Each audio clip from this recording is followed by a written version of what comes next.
Sir வணக்கம். வணக்கம் Gabriel. Sir, இப்போ தேர்தலுக்கு 2 மாதங்கள் தான் இருக்கு. எலெக்ஷன்ஸ் நெருங்க பார்த்தோம்னா திமுகவுக்கு வரிசையாக நிறைய பிரச்சனைகள் வந்துட்டு இருக்கிறத பார்க்க முடியுது. ஒன்று, கூட்டணியில் நிறைய பிரச்சனைகள் இருக்கு. ரெண்டாவது, நிறைய அரசு ஊழியர்கள்லாம் போராடுறதையும் பார்த்தோம். இப்போ ரீசெண்டாக வெடிச்சிருக்கக்கூடிய பிரச்சனை பார்த்தோம்னா டிஎன்பிஎஸ்சி எக்ஸாம்ஸும் பார்த்தோம்னா அங்கேயும் நிறைய குளறுபடிகள்லாம் நடந்திருக்கு. போஸ்ட்போன் பண்ணியிருக்காங்க. டெக்னிக்கல் எரர் அப்படின்ற மாதிரி சொல்றாங்க. ஆயிரக்கணக்கான மாணவர்கள் இப்போ பாதிக்கப்பட்டிருக்காங்க. இதையே ஃபோக்கஸ் பண்ணி பல ஆண்டுகள் ப்ரிப்பேர் பண்ண மாணவர்களால் இப்போ எக்ஸாம்ஸை கம்ப்ளீட் பண்ண முடியல. எப்படி பார்க்குறீங்க இதெல்லாம்? ஆமாம், நேற்றைக்கு நடந்தது அன்பிரசிடென்டட். இன்றைக்கி ஹிந்துவில் எழுதியிருக்க மாதிரி தமிழ்நாடு வரலாறுலேயே கிடையாது. அதாவது டிஎன்பிஎஸ்சி தமிழ்நாடு பப்ளிக் சர்வீஸ் கமிஷனோட group 2 and group 2A combined main exams. ப்ரிலிம்ஸில் லட்சக்கணக்கில் எழுதினாங்க போல். மெயின்ஸில் I think few thousands, 10 to 12,000 நினைக்கிறேன். ஐ சப்போஸ் அவங்க எக்ஸாம்ஸ் எழுத போகும்போது நேற்றுக்கு டெக்னிக்கல் எரர்னு சொல்லிட்டு சென்டர்ஸ் மாறி வந்திருக்கு. உதாரணத்துக்கு அரும்பாக்கத்தில் டிஜி வைஷ்ணவா காலேஜில் அவங்க எக்ஸாம் உள்ள ஹால் போன பிறகு தான் அவங்க நேமெல்லாம் அதில் இல்லை. ஏகப்பட்ட குளறுபடி. கேட்டால் அவங்க சென்டர் நந்தனமில் இருக்காங்க. காலேஜ் பிரசிடென்சி நந்தனம் டிஜி வைஷ்ணவாவில் போட்டிருக்காங்க. ஸோ இது 1 ஹவரில் என்ன பண்ணிட்டாங்க, எக்ஸாம்ஸ் கேன்சல்னு சொல்லிட்டாங்க. ஆனால் த்ரூ அவுட் த ஸ்டேட் பார்த்திங்கன்னா அந்த தகவலும் முழுசாக போய் சேரல. எக்ஸாம் முடியறதுக்கு 10 நிமிஷம் முன்னாலே மதுரையிலெல்லாம் பேப்பரை எல்லாத்தையும் வாங்கிட்டு ஸ்நாச்டு பேப்பர்ஸ் பிடுங்கிட்டு கேன்சல்டு எக்ஸாம்ஸ் எல்லாம் பிறகு வேறொரு தேதி அறிவிக்கப்படும் அப்படின்னு everybody were forced to go out of the centre, evicted அப்படி தான் பார்க்கணும். ஃபோர்ஸ்டு எவிக்ஷனு, வெளியில் போங்கன்னு சொல்லி பேப்பரை பிடிங்கிட்டு விட்டாங்க. சென்னையில் 10 நிமிஷத்தில் கேன்சல் ஆன exam far away places Coimbatore மதுரையிலலாம் 1.5 மணி நேரம் 2 மணி நேரம் எக்ஸாம் முடியறதுக்கு 10 நிமிஷம் முன்னாடி வரைக்கும் அவன் பாட்டு எக்ஸாம் எழுதிக்கிட்டே இருக்கான். இந்த அளவுக்கு இன்ஃபர்மேஷன் பங்க்லிங், அதாவது அன்பிரசிடென்டட் பங்க்லிங். அப்படின்னா கொலாப்ஸ், கவர்னன்ஸ் கொலாப்ஸ் தான் இது. இதில் டிஎன்பிஎஸ்சின்றது ஒரு autonomous body. Tamil Nadu public service கமிஷனுக்கு மெம்பர்ஸ் இருக்காங்க, அதுக்கு செக்ரட்டரி இருக்காங்க. அந்த போர்ட் ஆஃப் கண்ட்ரோலரோ யாரோ ஒருத்தர் அவரை ட்ரான்ஸ்ஃபர் பண்ணியிருக்காங்க. Not 1 person was suspended. See, the government is playing with the lives of thousands of students. சொன்ன மாதிரி பல ஆயிரக்கணக்கான இளைஞர்களோட அரசு விளையாடிக்கிட்டு இருக்குது. இது எப்படி டெக்னிக்கல் கிளிச்சு நீங்கள் சொல்லுவீங்க? அது அப்போ what sort of people are running the TNPSC? எதுவும் டிஎன்பிஎஸ்சி மெம்பர்ஸ் எல்லாம் அவ்வளோ சீக்கிரம் நீங்கள் அனுப்பவும் முடியாது வெளியில். It's a constitutional posting. Karunanidhi பீரியடில் 2006-11 many of them were caught in corruption cases. வீட்டிலேருந்து பண்டிலாக கேஷ் எல்லாம் எடுத்தாங்க. 2011-12 2010 and 11 அது நடந்தது.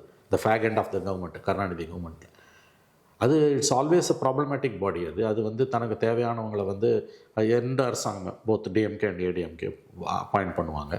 பட் இவ்வளோ பெரிய தப்பு நடந்திருக்குது. இப்போ இது at what level will fix the responsibility?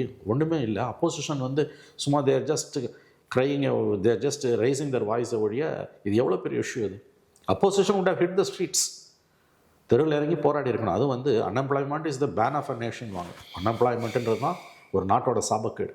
ஒரு மனிதனுக்கு வரக்கூடிய பிரச்சனைகளே மார்ட்டின் லூத்தர் கிங் ஜூனியர் சொன்னது. ஒரு மனிதனுக்கு வரக்கூடிய பிரச்சனைகளையே மிகப்பெரிய பிரச்சனை எதுனா அன்எம்ப்ளாய்மெண்ட். ஏன்னா மற்ற எந்த சாரோனஸ் இன் இஸ் லைஃப், அவனோட டிசீஸோ, அவனோட ஃபேமிலி மெம்பர்ஸோ, அப்பா அம்மா செத்தா, பொண்டாட்டி செத்தா, புள்ள செத்தா, எல்லாத்தையும் கூட ஒருத்தன் தாங்கிப்பான். பட் அன்எம்ப்ளாய்மெண்ட்டுன்றது உனக்கு எதிர்காலம் இருக்கா இல்லையான்ற கேள்வியை எழுப்பி உன் முதுகெலும்பியை முறிச்சிடுது. It just raises a very question mark over your future and break your பேக்குன்னு. ஸோ அன்எம்ப்ளாய்மெண்ட் தான் ஒரு சமூகத்தோட மிகப்பெரிய நம்பர் 1 பிரச்சனை. அதில் சர்வீஸ் கமிஷனில், பப்ளிக் சர்வீஸ் கமிஷனில் போஸ்ட்போன்மெண்ட் ஆகிருக்கு. ஞாயிற்றுக்கிழமை எக்ஸாமு சனிக்கிழமை சாயங்காலம் கூட போஸ்ட்போன் பண்ணியிருக்கோம். எக்ஸாம் எழுத ஆரம்பித்து பங்க்லிங் ஆகி சென்டர்ஸை மாற்றி போடுறான். டெக்னிக்கல் என்ன நிர்வாகப்பா? நான் த கொஸ்டின் இப்போ opposition and society should ask the government at what level you will fix responsibility. எக்ஸாக்டாக நீங்கள் சொல்லுங்களேன். இப்போ ஒரு அரசு முதல்வர் அவங்க எப்படி எந்த அளவில் இதுக்கு ரெஸ்பான்சிபிலிட்டி எடுக்கணுன்றது நீங்கள் சொல்லுங்களேன். ஏன் இதை நான் கேட்குறேன்னா, இப்போ வெப்சைட் ஏதோ பிரச்சனை இருக்குது, இப்போ டெக்னிக்கல் கிளிச்சுன்றாங்க. ஸோ சம்மந்தப்பட்ட அவங்க பொறுப்பெடுக்கணுமா, டிஎன்பிஎஸ்சி பொறுப்பெடுக்கணுமா? எப்படி government chairman should be sacked? அதுக்கு லால இடம் இல்லைன்னா he must be forced to resign. சிஎம்க்கும் கவர்மெண்ட்டுக்கும் இதில் எந்த அளவுக்கு? Government as a facilitator government தானங்க எல்லா விதமான ஹெல்ப்பும் பண்ணுறது. Chief secretary should answer, the government should answer. இது தமிழ்நாட்டில் இந்த மாதிரி தப்பு நடந்ததில்லை. உங்களுக்கு தெரியும், பீகாரில் நடந்தது ஞாபகம் இருக்குல்ல, ஆர்ஆர்பி எக்ஸாமினேஷன். இப்போ ரயில்வே கோச்சஸ் எல்லாம் பர்ன் பண்ணாங்க. என்னங்க இது தமிழ்நாடு வரலாறுலேயே இது கிடையாதுங்க. தமிழ்நாடு வரலாறுலேயே இவ்வளோ ஒரு கேவலமான ஒரு காரியம் நடந்தது கிடையாது. அண்ட் அதை விட கொடுமை, அதை விட கேவலம் என்னன்னு கேட்டிங்கன்னா, the response of the opposition and the response of the media. சரி சும்மா லிப் சர்வீஸில் தான் எடப்பாடியும் அன்புமணியும் சொல்கிறாங்க. விஜய் வந்து அவர் கூட இல்லை, இவங்களாவது லீடர்ஸ் கொடுக்குறாங்க. அவங்க பார்ட்டியில் யாரோ ஒருத்தர் ஸ்டேட்மெண்ட் கொடுக்குறாரு. ஒரு new political party like Vijay இன்றைக்கி வந்து 38 மாவட்டம் இருக்குது தமிழ்நாட்டில்னா 38 மாவட்டத்துலேயும் they should have hit the streets. Nonviolent protests, அறவழி போராட்டம், வன்முறை இல்லாத அறவழி போராட்டம் மூலம் அரசாங்கத்தை உழுக்கிற அளவுக்கு எல்லா மாவட்ட தலைவர் ஆட்சியர் அலுவலகம் முன்னால், கலெக்டரேட் முன்னால் ஆர்ப்பாட்டம், பர்மிஷன் கொடுக்க மாட்டோம். அதை செய்யறதுக்கு ஏன் தயங்குறாங்க? எலெக்ஷன்ஸும் கிட்ட வருது. அதுதான் இந்த இஷ்யூ. நான் இன்னைக்கு சொல்கிறேன், இன்னைக்கு எடப்பாடி சிஎம்மாக இருந்து ஏடிஎம்கே கவர்மெண்ட் இருந்து டிஎம்கே வந்து இன்னைக்கு வந்து அப்போசிஷனாக இருந்ததுன்னா இதெல்லாம் செஞ்சுருப்பாங்க. கண்டிப்பாக இதெல்லாம் செஞ்சுருப்பாங்க, செய்யணும். இவங்களுக்கு என்ன பிரச்சனை? இவங்களுக்கு பொலிட்டிக்கல் நாலேஜ் அவ்வளோதான், பொலிட்டிக்கல் சென்ஸ் அவ்வளோதான். இது எவ்வளோ பெரிய issue. C you have to exploit the issue. இது தப்பு கிடையாது, செய்யாட்டி தான் தப்பு. இது அரசியல்படுத்தணும், இது அரசியல்படுத்தணும். இதுதான் அரசியல். மக்களை பாதிக்கிற எல்லாமே அரசியல். இது வந்து ஒரு தனி மனிதனுக்கு எதிரான ஊழல் குற்றச்சாட்டு அல்ல, அல்லது ஒரு தனி மனிதனுக்கு எதிரான மாரல் டர்பிட்யூட் சம்மந்தப்பட்ட இஷ்யூஸும் கிடையாது. This is an issue affect everybody. அதுவும் வந்து அன்எம்ப்ளாய்மெண்ட் வந்து சமூகத்தோட மிக முக்கியமான ஒரு பிரச்சனை அப்படின்னும் பொழுது எத்தனை இளைஞர்களோட கனவு அது, எத்தனை நாள் அவன் ப்ரிப்பேர் பண்ணியிருப்பான். இப்போ அடுத்து நீ எப்போ எக்ஸாம் வைப்ப? இது எவ்வளோ பெரிய பிரச்சனை. ஏன்னா எனக்கு ரொம்ப ஆச்சரியமாக இருக்கிறது என்னென்னா, நேற்றுலேருந்து இதில் வந்து இந்த அட்ரோஷியஸ் இந்த அட்டூழியத்துக்கு பிறகு response of the opposition and media வார்த்தைகளே இல்லை மீடியாவை பற்றி விவரிக்கிறதுக்கு. சேனல்ஸ் வந்து டெலிவிஷன் சேனல்ஸ் காலையில் சும்மா ஒரு ½ hour நம்ம போட்டு எடுத்துட்டோம், அதுக்கப்புறம் ஸ்க்ரால். ஈவினிங்கில் அது கூட கிடையாது. And as usual every debate இந்த நைட் 6 to 10 டிபேட் எல்லாமே ஏடிஎம்கே அண்ட் விஜய். இன்னும் 2 மாதத்தில் கவர்மெண்ட் போகுது. The government is on its last legs. It's a lame duck government. இப்போயும் அப்போசிஷனை நேற்று ஒரு நாளாவது இந்த இஷ்யூவை டிபேட் பண்ணணுன்ற அந்த ஒரு மாரல் கம்பாஸ் இல்லாமல் போச்சு பார்த்தீங்களா? Now who will speak for those youth? அதாவது மற்ற ஸ்டேட்டில் இது நடக்குங்க, அட்லீஸ்ட் வந்து மீடியாவாவது அதை ரெஸ்பாண்ட் பண்ணும். அப்போ இது என்ன உங்களுக்கு வந்து அப்போ அந்த பென்டப் ஆங்கருக்கான அவுட்லெட்டுன்றது என்ன? சரி, இப்போ ஏடிஎம்கே, பிஜேபி, என்டிஏ அலையன்ஸ் எல்லாம் வந்து பொலிட்டிக்கல் ஆங்கிளில் ரியாக்ட் பண்ணுறாங்க, ஃபைன். பட்டு அடுத்த ஸ்டேஜுக்கு போகணும்ல. இப்போ புது கட்சியாக இருக்க விஜய் கட்சிக்கு மற்றவங்களாவது எடப்பாடி சொல்கிறாரு, அன்புமணி சொல்கிறாரு, நாங்கள் இந்த leader of the parties are reacting. Vijay பார்ட்டியில் somebody else are saying something. கடைசியில் உள்ளோண்டு இருக்குது. அப்போ இன்னொன்று சொல்றீங்க, இப்போ நீங்கள் வந்து விஜய் கட்சியில் ரியாக்ட் பண்ணுறாங்க, அதிமுக, பிஎம்கே இவங்கெல்லாம் ரியாக்ட் பண்ணுறாங்க, ஓகே. இப்போ இந்த இஷ்யூவை பற்றி எல்லாருமே பேசணும்ல. ஆமாம், திமுக கூட்டணி கூடிய கட்சிகளும் 2 பேர் சிபிஎம் மட்டும் பேசியிருக்காங்க. சிபிஎம் மட்டும் வந்து அப்படி பட்டும் படாமல் தொட்டும் தொடாமல், இது எடப்பாடியாக இருந்தால் எப்படி பேசுவாங்களோ அதுக்கு ஜஸ்ட் ஆப்போசிட்டாக பேசுகிறாங்க. காங்கிரஸில் வந்து கார்த்திக் சிதம்பரம் இன்றைக்கி ஒரு ட்வீட் போட்டிருக்காரு, செல்வ பெருந்தகை ரியாக்ட் பண்ணல. இது வந்து அப்போசிஷனை மட்டும் இல்லை, டிஎம்கேவோட கொலிஷன் பார்ட்னர்ஸும் ஈக்குவலாக கவர்மெண்ட்டை வந்து தே ஷுட் ஷுக் த கவர்மெண்ட். என்னது இது? சி அதான் இது திஸ் இஸ் டேஞ்சரஸ். அதாவது தமிழ்நாடு வந்து பொலிட்டிக்கல் ஆல்டர்னேட்டிவ் இல்லாமல் போயிட்டுருக்குது. ஒரு வைப்ரண்ட் டெமோக்ரஸிக்கு வந்து ரூலிங் பார்ட்டி வீக்காக இருக்கலாம், அப்போசிஷன் வீக்காக இருக்கக்கூடாது. நான் தான் சொல்கிறேன், இன்றைக்கி எடப்பாடி சிஎம்மாக இருந்தால் DMK would have gone to the towns. செய்யணும், அதுதான் ஒரு அப்போசிஷனோட வேலை. இது வந்து ஒரு தனிப்பட்ட மந்திரி மேலே, முதலமைச்சர் மேலே ஒரு ஊழல் குற்றச்சாட்டு, அதை நீ வந்து கண்டு காணாமல் கூட போகலாம், அல்லது வந்து இருக்க வேண்டிய அளவு கூட ரியாக்ஷன் இல்லாமல் போகலாம். This is the genuine issue. இதுதான் பாலிடிக்ஸ். சார், இப்போ நீங்கள் சொன்னது போல் இது கரப்ஷன் சம்மந்தப்பட்ட இஷ்யூ இல்லை, கவனக்குறைவால் ஏற்பட்ட ஒரு அப்படிதான் நமக்கு தோணுது இப்போதைக்கு. என்ன கேட்டிங்கன்னா, full fledged enquiry should have been ordered. Judicial enquiry should have been ordered. Sitting high court ஜட்ஜை வச்சு ஆர்டர் என்கொயரி. இது ஏற்கனவே நடந்திருக்கு ஸ்டாலின் பீரியடில். ஏற்கனவே குரூப் 2ல் ஒரு பங்களிங் நடந்தது, 2022 or 23 இதே மாதிரி ஒரு பங்களிங் நடந்தது. அதாவது there is something seriously rotten in TNPSC. எக்ஸாக்டாக தான் கேட்குறேன். இப்போ இந்த மாதிரி பெரிய பெரிய தவறுகள் நடக்குதுன்னா எங்கே எக்ஸாக்டாக பிரச்சனை இருக்குது? எங்கே மேலுக்கு அதிகாரிகள் லெத்தார்ஜிக்காக இருக்காங்களா? எங்கே பிரச்சனை நடக்குதுன்னு நினைக்கிறீங்க? எங்கன்றது எனக்கு எக்ஸாக்டாக தெரியலங்க. But this is a serious இஷ்யூன்றான். And you fix the responsibility. நான் என்ன கேட்குறேன், கவர்மெண்ட்டை வந்து ஒரு பிரஜையாக கேட்குறது, at what level you will fix the responsibility? சும்மா அந்த கண்ட்ரோலர் ஆஃப் எக்ஸாமினேஷன்ஸை they shunted out and new person appointed, அது போதுமா? Not one person was suspended. சரி, அவங்களுக்கு வந்து இல்லை கான்ஸ்டியூஷனல் இம்யூனிட்டி இருக்குது அப்படின்னா, ordered and why don't you order and judicial inquiry? Nothing prevents the state government. At what level you will fix the responsibility? Ordered a full-fledged judicial inquiry by retired or sitting high court judge. என்ன சாதாரணமான விஷயம் அது? அப்படியே கடந்து போகிறாங்க எல்லாரும். So this lethargic nature இருக்கு இல்லையா of the society and the opposition, which is more dangerous. ஏன்னா ரூலிங் பார்ட்டி எப்படி வேணால் இருந்துட்டு போகலாம், அவங்களுக்கு வந்து ஸ்கின் வந்து ரொம்ப தடியாக ஆகிடுச்சு, நம்ம தான் ஜெயிக்க போகிறோம்னு நினைக்கிறாங்க. But issues are very deep issues involved. நம்ம வந்து முழுக்க வந்து டெவலப் பண்ணாங்க, அதை சாதிச்சிட்டோம் இதை சாதிச்சிட்டோம், திராவிட மாடல்னு விளம்பரத்திலே ஓடுது government. Completely on advertisement model and it is on auto mode. எவ்வளோ இஷ்யூஸ், டீப்பர் இஷ்யூஸ் இருக்குது உங்களுக்கு.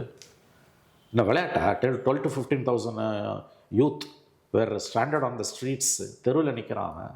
அடுத்து நீ எப்போ எக்ஸாம் வைப்பேன்னு தெரியாது. இது ஃபஸ்ட் டைம் இல்லை, திரும்பவும் சொல்கிறேன், இது இந்த கவர்மெண்ட் வந்த பிறகு செகண்ட் டைம். அது குரூப் 2ல் இதே மாதிரி இன்னொரு பிரச்சனை வந்தது.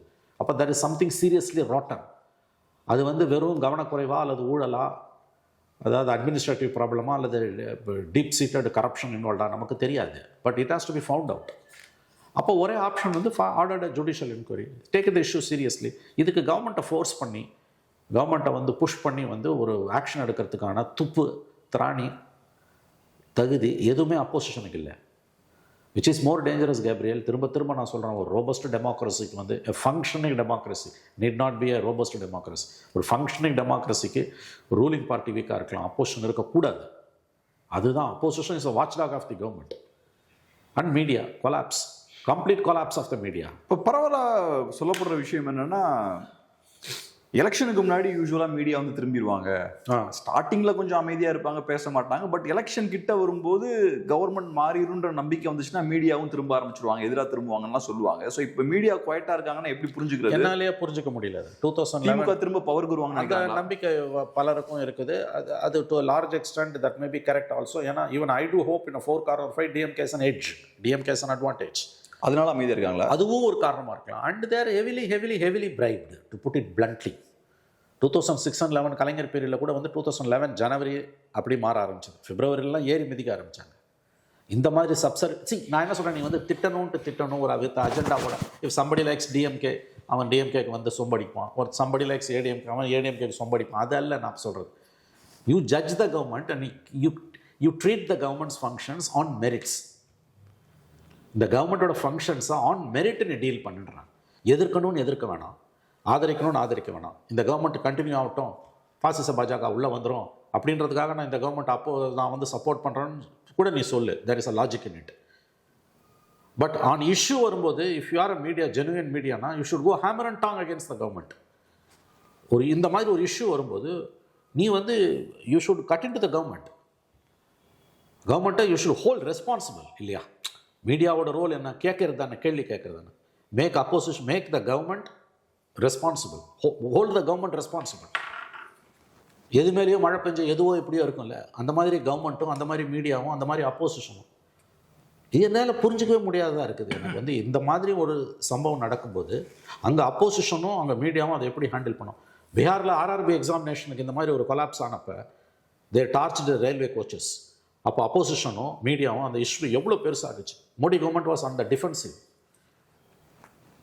அந்த மாதிரி இங்கே government would have been put on the defensive. You should put the government to the walls. ஒன்றுமே இல்லையங்க, அப்படியே ஆஸ் யூஷுவல், பிஸ்னஸ் ஆஸ் யூஷுவலுங்க. நேற்று பூரா எனக்கு வந்து I'm really flabbergasted. It's really அதாவது வந்து ஸ்கேரி சுச்சுவேஷன் என்னை பொறுத்த வரைக்கும். ஏன்னா நீங்கள் கேட்டீங்க, at the fag end of the government வந்து lame duck government. Last 3-4 months any government is a lame duck government. அதில் வந்து நீ வந்து அப்பயும் இப்படி தான் இருப்ப. தட் ஒன் இஷ்யூ சொல்கிறாங்க. நீ வந்து அவுட் ஆஃப் ப்ளூ போய் வந்து நீ வந்து கவர்மெண்ட்டை கிரிட்டிசைஸ் பண்ணணும்னு நான் சொல்லவே இல்லை. when you have an issue, it is your moral duty. இல்லை, you are the watchdog of the government. இல்லை, அதுவும் இங்கே இருக்கிற மீடியா விவரம் தெரியாத மீடியா கிடையாது. 2021 பயங்கர அக்ரெசிவான மீடியா. அதை தான் திருப்பி பண்ணுன்றோம். ஆமாம், அதை தான் நீ பண்ணுன்றான். நீ 2021 எடப்பாடி இருக்கும்போது என்ன பண்ணியோ அதை இப்போ பண்ணணும்னு கூட பண்ணுன்னு சொல்லலை. இஷ்யூஸ் வருது. திரும்ப சொல்கிறேன், இன்றைக்கி எடப்பாடி சிஎம் இருந்து இது நடந்துருதுன்னா நேற்றுலேருந்து இன்ன வரைக்கும் ரணகலமாக இருக்கும் மீடியா. ஆக்கணும்.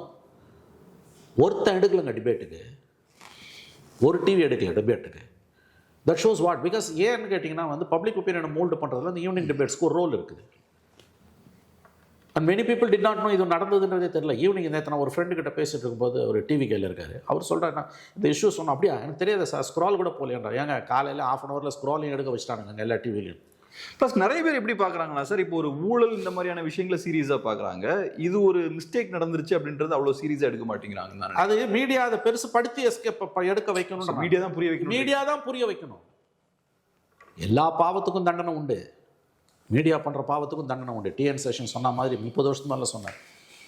when he was running a campaign against corruption வந்து எல்லாரையும் மன்னிச்சிடலாம் இந்த ஸ்டேட் ஆஃப் அஃபேர்ஸுக்கு, எக்ஸிக்யூட்டிவை மன்னிச்சிடலாம், அசம்பிளியை மன்னிச்சிடலாம், கவர்மெண்ட்டை மன்னிச்சிடலாம், ஜுடிஷியரியை கூட மன்னிச்சிடலாம், மீடியாவை மன்னிக்க முடியாது, விச் இஸ் ட்ரூ. ஏன்னா இது உன் கடமை. அப்படி இல்லைன்னா ஷட் த ஷாப் அண்ட் கோ. உன் கடமை தவறி இருக்கணும்னு அவசியமே கிடையாது. சொன்ன மாதிரி 2021 கரெக்டாக சொன்னீங்க, நம்ம பார்த்தோம்ல, we were all witnesses. 2021 நம்மளும் பண்ணோம். Stalin was on the streets. தினம் தெருவில் நிற்பார். கொரோனா இருக்குன்னா அவங்க வீட்டு வாசலையே கொடியை பிடிச்சிட்டு நிற்பார். இன்னைக்கு these are all normal times. எடப்பாடியும் பண்ண முடியல, எக்ஸிஸ்டிங் அப்போசிஷனு ஆல்டர்னேட்டிவ்னு சொல்கிற விஜயும் ஸ்பாட்டில் இல்லை. Media unbelievable level collapse. DMK கிட்ட இது வரைக்கும் தமிழ்நாட்டில் எந்த ஒரு ஆட்சியாளர்கள்கிட்டையும் மீடியா இந்த அளவுக்கு வந்து காலடியில் உட்காந்தது கிடையாது. இதில் வந்து அவங்க டிஎம்கே ரன் பண்ணுற சேனல்ஸோ, ஸ்டேட் கவர்மெண்ட் ஸ்டேட்டில் இப்போ ப்ராப்பர் ஸ்டேட்டில் இருக்கக்கூடிய இண்டஸ்ட்ரீஸ் ரன் பண்ணுற சேனல்ஸை கூட ஒரு பக்கம் வச்சா, நேஷ்னல் சேனல்ஸோட தமிழ்நாடு பிரான்ச்சஸ் அவங்க they are equal to DMK channels. அப்போ எந்த அளவுக்கு high level corruption has eaten in to this channels நீங்கள் பாருங்கள். இங்கே இருக்க லோக்கல் பாசஸ், லிலிபுட்டன்ஸ், இவங்கெல்லாம் குலக்ஸ், இவங்க சொல்ல டாப் லெவலில் அங்கே வரைக்கும் பிடிச்சிருக்கான். என்னது இது? இன் எனி அதர் ஸ்டேட் இந்த ஸ்டேட் would have burnedங்க. ஒன்றுமே இல்லை பாருங்களேன். நீங்கள் நம்ம தான் ஆர்ஆர்பி எக்ஸாம் பார்த்தோம்ல, நம்ம we all witnessed to RRB exams. அப்போ எலெக்ஷன் நெருக்கத்தில் கூட நீங்கள் வந்து முதுகெலும்பு வளையாது அப்படின்னா, even at when you are nearing elections அப்போ கொஞ்சம் அப்படி நிமிர்ந்து உட்காருவாங்க, பேசுவாங்கன்னா அப்போ கூட ஒன்றுமே இல்லையே. No, what more you want to happen in the state? கடைசியாக இப்போ எலெக்ஷன்ஸ் நெருங்கிட்டு இருக்கு. அஃப்கோர்ஸ் எதிர்கட்சிகள் மீடியா பெருசாக செயல்படலைனாலும் திமுகவுக்கு நிறைய பிரச்சனைகள் வரதை பார்க்க முடியுது. குறிப்பாக கூட்டணிக்குள்ளே நிறைய குழப்பங்கள் வரதை பார்க்க முடியுது. இன்னொரு சைடில் பார்த்தோம்னா நிறைய போராட்டங்களும் அங்கங்கே அரசு ஊழியர்கள்லாம் போராட்டங்கள் இறங்குறாங்க. எப்படி பார்க்குறீங்க? ஃபஸ்ட்டு கம்ஃபர்டபுளாக இருந்த மாதிரி இருந்தது, அந்த கம்ஃபர்ட் இப்போ இல்லை. கண்டிப்பாக வந்து ரெண்டு விஷயம். ஒன்று, அலைன்ஸ்குள்ளே சீரியஸ் இஷ்யூஸ் இருக்குது. பட் ஐ டூ ஹோப் அதை அவங்க சரி பண்ணிடுவாங்க. காங்கிரஸுக்குள்ளே இருக்க பிரச்சனையை வந்து தே வில் சார்ட் இட் அவுட்னு தான் எனக்கு தோணுது. காங்கிரஸ் டிஎம்கே விட்டு போவாது. நான் இந்த நிமிஷம் வரைக்கும் உறுதியாக நம்புகிறேன், போவாது. They will sort it out because stakes are very high. ரெண்டு பேர் இருக்குமே, திமுகவுக்கும் காங்கிரஸுக்கும். They will settle down. VCK அவங்க ராமதாஸை உள்ளே கூட்டின்னு வந்தால் திரும்ப போயிடுவேன்ட்டார். கூட்டின்னு வர மாட்டார் ஸ்டாலின், நான் நம்புகிறேன். ஸோ அவங்க alliance in my view as of this minute is intact. Problems இருந்தாலும் Stalin will manage to keep the alliance intact. அப்படி தான் நான் இதை பார்க்குறேன், அலைன்ஸை பொறுத்த வரைக்கும். ஆனால் டைட் மாற ஆரம்பிக்குதா? ரெண்டாவது பாயிண்ட் தான் ரொம்ப முக்கியமானது. ஸ்லைட்லி டைடு ஸ்டார்டட் டேர்னிங் அரவுண்டுன்னு எனக்கு தோணுது. ஏன்னா வந்து கீழே ஒரு சீத்திங் ஆங்கர் இருக்குது, ஒரு அண்டர் கரண்ட் இருக்குன்னு தான் எனக்கு தோணுது. There is an undercurrent. But the problem is அதை யார் வந்து அதை எக்ஸ்ப்ளாய்ட் பண்ண போகிறா? See, there is an undercurrent, no doubt, சரியான வார்த்தை. டைடு மொல்லமாக மாற ஆரம்பிக்குது, correct. But doesn't make sense. என்னன்னு கேட்டிங்கன்னா, 4 கார்னர் ஃபைட்டில் இட்ஸ் அட்வான்டேஜ் ஃபார் டிஎம்கே. எதிர்கட்சிகளும் அதை எக்ஸ்பெக்ட் பண்ணுறது ரெடியாக இல்லை. பிளாட்டரில் வச்சு கொடுத்தா இஷ்யூ எடுக்க முடியல. சி, நேச்சர்ஸ் கிஃப்ட்னு கூட வச்சுக்கலாம். நேற்று நடந்தது அப்படி பார்த்தா maybe part of the government's gift or nature's gift. அது வந்து கவனக்குறைவால் நடந்ததுன்னா நேச்சர்ஸ் கிஃப்ட். இந்த இஷ்யூவை வந்து பிளேட்டரில் வச்சு, கோல்டன் பிளேட்டரில் வச்சு கவர்மெண்ட்டு கொடுக்குது உங்களுக்கு. அது உங்களால் ஒன்றுமே பண்ண முடியல. அதை நீங்கள் தொடக்கூட மறுக்கிறீங்கல்ல. வாங்கி பார்த்துட்டு கீழே விட்டால் கூட பரவாயில்ல, தொடக்கூட மறுக்கிறீங்க. You don't know the importance of the issue. இல்லை, நான் தான் சொல்கிறேன், இன்னைக்கு திரும்ப சொல்கிறேன், இன்றைக்கி எடப்பாடி சிஎம்மாக இருந்தால் Stalin and DMK would have gone to the towns. Tamil Nadu பூரா அந்த இஷ்யூவை வந்து நேற்று பூரா வந்து இன்னைக்கு இண்டில் நல்லா எழுதியிருக்காங்க. how many people were affected, there are different stories. when the youth of the country, அவங்க தான் வந்து ஃபியூச்சர் ஆஃப் திஸ் கண்ட்ரி, இந்த நாட்டின் எதிர்காலம். அந்த இளைஞர்கள் அவன் எவ்வளோ கஷ்டப்பட்டிருப்பான், எவ்வளோ படிச்சிருப்பான், நம்பிக்கை போயிடும். இந்த சிஸ்டத்து மேலே அவனுக்கு நம்பிக்கை போயிடும். பீகாரில் நடந்த மாதிரி இங்கே வன்முறை நடக்கல, because it's a peaceful state. But that doesn't mean that அவனுக்கு இங்கே இந்த சீத்திங் ஆங்கர் இல்லைன்னு அர்த்தம் கிடையாது. There is a seething anger, ஒரு அண்டர் கரண்ட் இருக்குது. ஸோ இது I mean these are all very testing times Gabriel. அதாவது அப்போசிஷன் வந்து ஷாம்பிள்ஸு, மீடியா 100% காம்ப்ரமைஸ்டு, டெமோக்ரஸியின் பேரில் தான். இது எல்லாத்துக்கும் ஃபாசிச பாஜகன்னு சொல்லிட்டு இப்போ லெஃப்ட் பாருங்கள், சிபிஎம் வந்து சும்மா பட்டும் படாமல் ஒரு ஸ்டேட்மெண்ட், சிபிஐ அது கூட விடலை. 100 years இப்போ ஃபங்க்ஷனை கொண்டாடுறாங்க. அதுக்கும் ஸ்டாலின் தான் வந்து சீஃப் கெஸ்ட்டு. மார்க்ஸுக்கு சிலை திறந்து என்னங்க பிரயோஜனம்? கனிமர லைப்ரரியில் மார்க்ஸ் சிலை திறக்கிறது ரொம்ப முக்கியமாக. மார்க்ஸோட டீச்சிங்ஸில் ஒரு 10% இம்ப்ளிமெண்ட் பண்ணால் கூட போதும். சிலையா முக்கியம்? சாம்சங் யூனியனை அடித்து உடைப்பீங்க, மார்க்ஸுக்கு சிலை திறப்பீங்க. இந்த முரண்பாட்டுக்கு எதாவது அர்த்தம் உண்டா?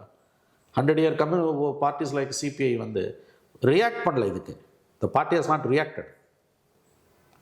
அப்போ வந்து நீங்கள் வந்து ஃபங்க்ஷன்ஸ் நடத்தி என்ன பிரயோஜனம்? 100th செலிப்ரேஷன்ஸுக்கு சீஃப் மினிஸ்டர் கூப்பிட்டாரு, என்ன அர்த்தம்? Doesn't make any sense. You don't have touch with the people. ஆல்டர்னேட்டிவாக வர பார்ட்டிஸ்க்கு இதோட சீரியஸ்னஸ் புரியல. So I think Tamil Nadu is heading for very serious crisis தான் எனக்கு தோணுது. ஏன்னு கேட்டிங்கன்னா ஆல்டர்னேட்டிவ் இல்லைன்னா இது life is nothing but problems and problems. But நீங்கள் வந்து ஒரு ஒரு அப்போசிஷன் வந்து அதோட ரோலை ப்ளே பண்ணவே மறுக்குது. எவ்வளோ இஷ்யூஸ் இருந்தாலும் எக்ஸ்ப்ளாய்ட் பண்ண முடியல. மீடியா வந்து அன்பிலீவபிள் லெவலுக்கு காம்ப்ரமைஸ் ஆகிருக்கு அப்படின்னும் பொழுது I think let the God save the ஸ்டேட்னு. சார் கடைசியாக திருப்பி கேட்ட கேள்வியை தான், இப்போ எதிர்கட்சிகள் ஏன் அமைதியாக இருக்காங்க அப்படின்றத பேசணும். இப்போ இந்த கேள்விக்கு வந்து நம்ம இபிஎஸ் அவர்கள் தான் பதில் சொல்லணும். அஃப்கோர்ஸ் அவருக்கு தான் தெரியும் குவைட்டாக இருக்கும்ன்றத. பட் இருந்தாலும் இப்போ பொலிட்டிக்கலாக வேறு ஏதாவது பிரச்சனை இருக்கா? ஏன்னா எனக்கு புரிஞ்சுக்க முடியல. எலெக்ஷன் கிட்ட வருது, நிறைய இஷ்யூஸ் கையில் வந்துக்கிட்டே இருக்கு. அதை எடுத்து சண்டை போட்டால் தான் எலெக்ஷனில் ஜெயிக்க முடியும். எலெக்ஷனில் ஜெயிக்கிறது ரொம்ப அவசியம் அதிமுகவுக்கு. அப்போ ஏன் குவைட்டாக இருக்கணும்? அந்த லாஜிக்கலாகவே இல்லை. லாஜிக்கல் இருக்குது, கண்ணில் கில்லர் இன்ஸ்டிங்க்ட் இல்லை. அதுக்கு காரணம் வந்து இப்போ பாலிடிக்ஸ்ன்றது அவங்களுக்கு வந்து இருக்கிறத காப்பாற்றிக்கிறதுக்கு பாலிடிக்ஸ் வந்துடுச்சு. டிஎம்கேக்கு வந்து பாலிடிக்ஸை காப்பாற்றுறதுக்கும் பவரை ரீட்டைன் பண்ணுறதுக்கும் பணம் தேவைப்படுது. இவங்களுக்குலாம் வந்து பணத்தை காப்பாற்றுறதுக்கு அரசியல் தேவைப்படுது, டு புட் இட் பிளண்ட்லி. இல்லாட்டி இப்படி ஒரு அப்போசிஷன் பார்ட்டி இருக்குமா? கூட பிஜேபி இருக்காங்க. அவங்களுக்கு ஒன்று தமிழ்நாடு ஸ்டேட்ஸ்லேயே அவங்க கவனம் போகிற வெஸ்ட் பெங்காலையும் அசாம்லையும் இருக்குது. Especially in Bengal. தமிழ்நாட்டில் என்ன பண்ணாலும் கவர்மெண்ட் வராதுன்னு அவங்க நம்புகிறாங்க. தமிழ்நாடு அவன் ரேடார்லேயே இல்லை. இல்லாட்டி இவ்வளோ தூரம் விட்டு வச்சுருக்க மாட்டாங்க. அவங்களுக்கு எகட கட்டு போன்னு விட்டாங்க. தமிழ்நாடை பொறுத்த வரைக்கும் மோடி கவர்மெண்ட்டோட ரேடாரில், பிஜேபியோட ரேடாரில் தமிழ்நாடு இல்லை. எஸ்ஐஆர்லாம் ஒன்றும் பெருசாக இங்கே டிஸ்டர்பே பண்ணல. பெங்கால் மட்டும்தான் குறி வச்சு அடிக்கிறோம். இந்த 5 ஸ்டேட்டில் Tamil Nadu, Kerala, Bengal, Assam, Puducherry of small state, அவங்க கவனம் பூரா பெங்காலில் இருக்குது.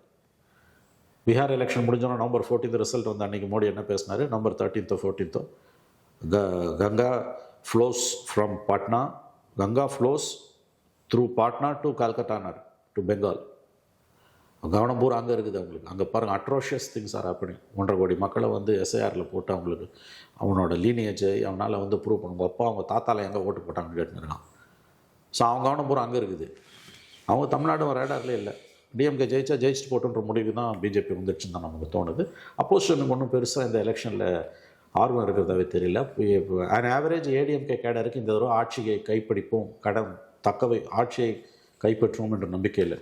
To put it bluntly, average ADMK கேடருக்கு இந்த தடவை ஆட்சியை தாங்கள் கைப்பற்றுவோம் என்ற நம்பிக்கை இல்லவே இல்லை. அதாவது வந்து சைக்கலாஜிக்கலாகவே ஒரு டிஃபிட்டிஸ்ட் மோடுக்கு ஏடிஎம்கே போயிடுச்சு. எனக்கு அப்போ கூட இன்னும் கூட எனக்கு கரெக்டான பதில் கிடைக்கலன்னு தோணுது. ஏன்னா இப்போ ரைட், அவங்க டிஃபிட்டிஸ்ட் மூடில் இருக்காங்க, ஜெயிப்போன்ற நம்பிக்கை இல்லை. பட் இறங்கி போராட்டம் நீங்கள் சொல்கிறது எனக்கு நான் எப்படி கண்டஸ்ட் பண்ண போகிறீங்க? 2 போராட்டம் என்ன? நீங்கள் சொல்கிற நான் எப்படி புரிஞ்சுக்கிறேன்னா வந்து, ஏன்னா இது ஒரு லட்டு மாதிரி இஷ்யூ. இது எப்படி, ஹவு கேன் அப்போசிஷன் இந்த run of just 2 months before elections afford to leave this issue? தோக்குறோன்னே நீங்கள் முடிவு பண்ணிக்கோங்க, சான்ஸ் இருக்கு, யூஸ் பண்ணுங்க.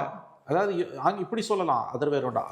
You cannot afford to ignore this lovely choice. This opposition's bread and butter. Right.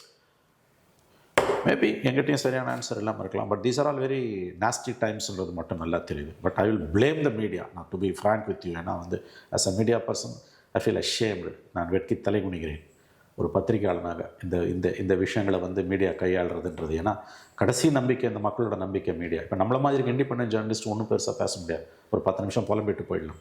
Institutions இருக்குல்ல, சரி மற்ற காம்ப்ரமைஸ் பண்ணுறீங்க, உங்களுக்கு பிஸ்னஸ் இருக்குது, எல்லாம் correct. But an issue like this, how can you afford to go it like this?